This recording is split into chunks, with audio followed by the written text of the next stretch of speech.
Olá, pessoal! Nesse vídeo, vocês irão aprender sobre coordenadas cartesianas. Coordenadas cartesianas. E vocês aprenderão também sobre como representá-las. Além disso, veremos alguns exemplos de utilização no nosso cotidiano. Bom, então vamos começar. Nós entendemos como coordenadas cartesianas duas retas perpendiculares sobre um plano que são utilizadas para encontrar a localização de um determinado objeto no espaço.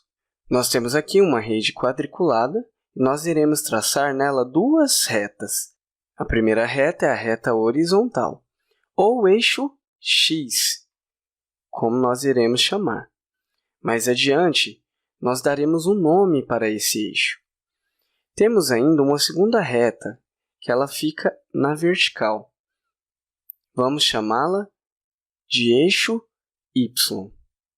O eixo X também é chamado de abscissa. E o eixo Y nós chamamos de ordenada.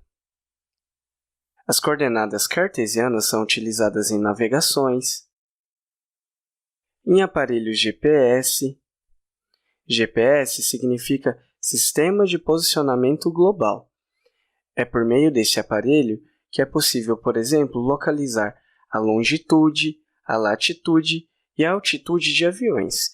Com isso, os controladores de voo conseguem impedir que acidentes aconteçam. O GPS manda uma informação para o satélite e o satélite manda a informação de volta para a Terra nas torres de comando. Então, esses são exemplos de utilização das coordenadas cartesianas em nosso cotidiano. Bom, vamos agora jogar um jogo. Acredito que por meio desse jogo você vai entender um pouco mais sobre esse assunto. O jogo é um jogo bem legal. Ele se chama Batalha Naval. Então vamos lá, eu vou apagar essa lousa. Pronto, apaguei a lousa e coloquei aqui duas redes quadriculadas.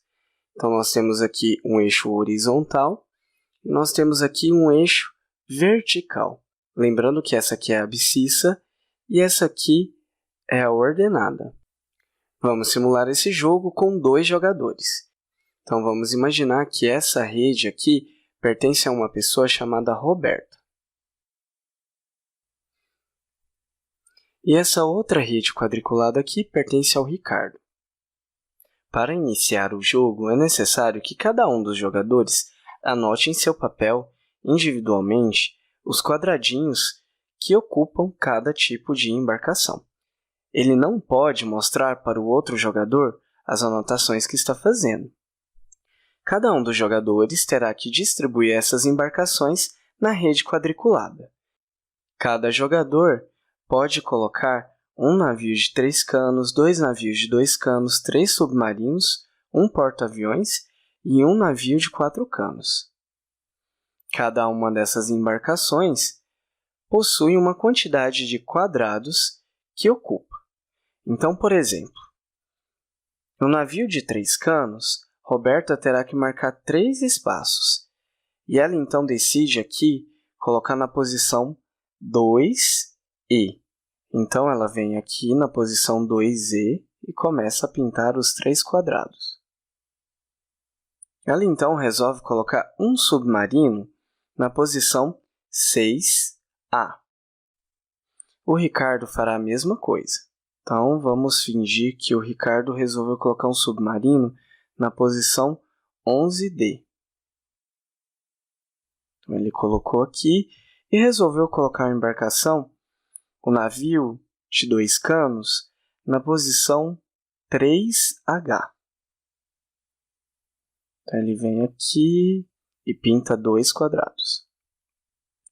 Bom, imagine que cada um deles fez isso com todas as embarcações, distribuiu todas as embarcações possíveis. Após preenchido, nós temos esses 2 mapas.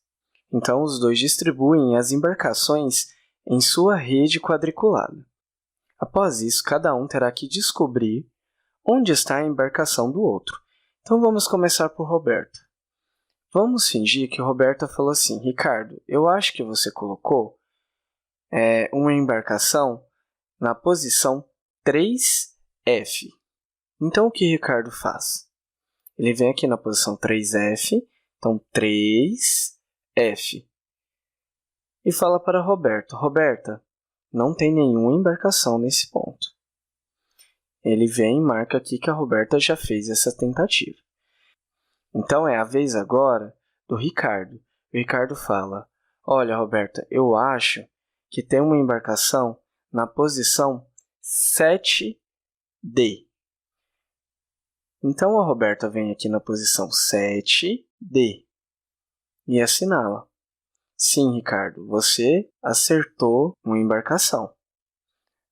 Como o Ricardo acertou a embarcação, ele pode então fazer um novo palpite. E o Ricardo dessa vez fala, se deu certo na posição 7D, então eu vou tentar agora na 8D. Então, a Roberta vem aqui na posição 8D, assinala e fala para o Ricardo. Sim, Ricardo, você está correto. Você acertou a embarcação. Como ele acertou, Ricardo pode fazer um novo palpite. Então, ele fala a posição 8C. Então, Roberta vem aqui na posição 8C. Informa a Ricardo que ele acertou a água. Como o Ricardo errou o palpite, agora é a vez de Roberta. E Roberta, dessa vez, fala, eu quero a posição 10F. Então, Ricardo vem aqui na posição 10F e fala para Roberta, Roberta, você acertou a embarcação. A Roberta agora pode tentar mais uma vez.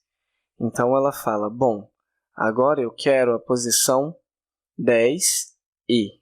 E o Ricardo vem na posição 10E e fala para Roberta, Roberta, você acertou a água.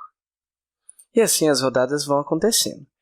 Note que a coordenada cartesiana é sempre indicada por um par, por um valor que está na abscissa e um valor que está na ordenada. Então, nós temos aqui um par, 9E. Nós temos aqui, nesse ponto, um outro par. Nós temos o par 3F. Nós temos aqui outro par, 10F. Veja que o plano cartesiano é muito útil para indicar localizações em um determinado espaço. Basta a gente colocar duas retas perpendiculares, sendo elas uma na horizontal e outra na vertical, eixo X e eixo Y, abscissa e ordenada. Deixa eu assinalar aqui esses dois eixos. Note que eu coloquei o eixo X primeiro e depois o eixo Y. Agora eu te faço uma pergunta. Eu poderia alterar a ordem do eixo X e do eixo Y? Isso impediria que eu encontrasse a localização? A resposta é que sim, faz diferença. Se o jogador está usando como orientação o par XY, então o primeiro valor que é colocado aqui, a primeira indicação, ele vai olhar no eixo horizontal. E a segunda, ele vai olhar no eixo vertical. Agora, se o jogador está se orientando ao contrário, pelo YX, o que aconteceria? Ele indicaria primeiro a posição do eixo Y e, em segundo lugar, a posição do eixo X. Isso geraria problemas na comunicação entre os dois jogadores. Então, por convenção, usa-se o par ordenado XY. A gente sempre fala a posição X para depois falar a posição Y. Assim, nós não temos problemas na comunicação. Inverter a ordem faz toda a diferença. Imagine a seguinte situação. Ao invés de usar letras, se eu colocasse aqui números 2, 3, 4, 5, 6, 7, 8, 9 e 10. Utilizando apenas números, ficaria bem complicado se não adotássemos como critério apenas uma forma de ordenar o eixo x e o eixo y. Vamos pegar um ponto para exemplificar. Imagine que eu peguei aqui o ponto 6, 5.